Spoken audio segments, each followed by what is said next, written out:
আসসালামু আলাইকুম। আপনারা সবাই কেমন আছেন? আলহামদুলিল্লাহ আমরা ভালো আছি। আজকে আমি মাংস রান্না করব। দেখেন দিয়ে দিলাম এলাচ, দারচিনি, তেজপাতা দিয়ে আর পেঁয়াজ মরিচ দিয়ে দিলাম। পেঁয়াজ আর কাঁচামরিচ দিয়ে আমি ভালো মতো একটু ভেজে নেব।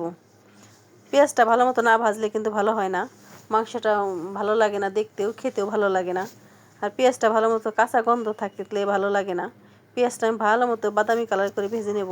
দেখেন ভাজা শেষ, বাদামি কালার হয়ে গেছে। এখন আদা রসুন পেস্ট দিয়ে আর একটু যাতে কাঁচা গন্ধটা যায় এই জন্য আমি একটু ভেজে নেব, আদা রসুনের কাঁচা গন্ধ যাতে না থাকে। এরপর একটু পানি দিয়ে দিছি, ভেজে একটু পানি দিয়ে দিছি। এখন আমি বাকি মশলাটা দিয়ে দেব। মরিচের গুঁড়া দিয়ে দেবো। মরিচের গুঁড়া যে যেরকম ঝাল খান সেরকমই দিবেন। আর দিয়ে দেবো হলুদের গুঁড়া, ধনিয়ার গুঁড়া দিয়ে আমি লবণ দিয়ে দেবো। লবণ যেহেতু মাংসে মাখানো আছে একটু কমাই দেবো। ভালো মতো যে মশলাটা কষাই নেব। দেখেন মশলাটা একবার তেল উঠে গেছে।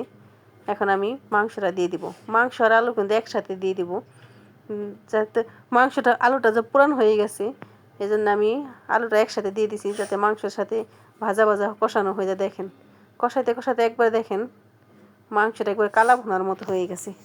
দেখতে কিন্তু দারুণ হয়েছে, অসাধারণ। এটা খেতেও কিন্তু ভালো ছিল।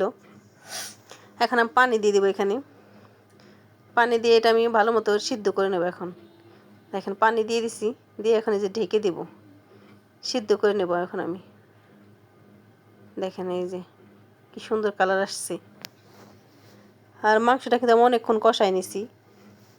আর ফার্মের মাংস যত কষাবেন তত টেস্ট হবে আর খেতে ভালো লাগবে। আর আমাদের ভিডিওটি ভালো লাগলে লাইক এবং শেয়ার করে দিবেন। আর দেখেন আমি দিয়ে দেবো এখন জিরার গুঁড়া। জিরার গুঁড়াটা দিয়ে আমি যেখানে নামিয়ে নেব। দেখেন এই যে নামিয়ে নিছি। আর খেতে কিন্তু অসাধারণ ছিল। আর আমাদের ভিডিওটি ভালো লাগলে লাইক এবং শেয়ার করে দিবেন। আর যারা নতুন দেখেন আমাদের চ্যানেলটাকে সাবস্ক্রাইব করে দিবেন।